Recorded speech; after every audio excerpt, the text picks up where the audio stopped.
Dito may iba to dito sa kanang parte natin. Punta Verde Resort. It's worth the trip.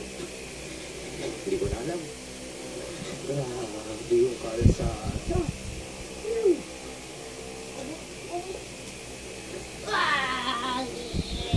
Hindi na lupa ka.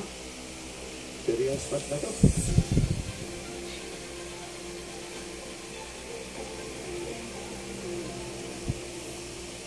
Dito sa may parte ng kalsadahan, sa may Barangay Balibago, Lobo, Batangas, pagkalagpas natin dun sa may parola ng Malabrigo, yun yung pinagdaanan natin. Nakita nyo naman kung gaano kamabato at kung gaano katatarik yung mga pinagdaanan natin. At syempre dahil sa init, ay hindi namin napigilang kumito nila Kapo Unito at nila Kapo Suki. So best pa itong pinalalagyan namin. Inom muna tayo ng tubig dahil mainit yung araw. Kailangan talaga natin uminom palagi ng tubig dahil hindi tayo pwede magpamaya. Sa mga katulad namin may hilig mag-long ride, kailangan nyo magbangon ng tubig parati para maiwasan natin yung mga sakit at mga ganitong klaseng katitinding init. Sobrang hangin. May yung dalampasigan dito, tingnan nyo.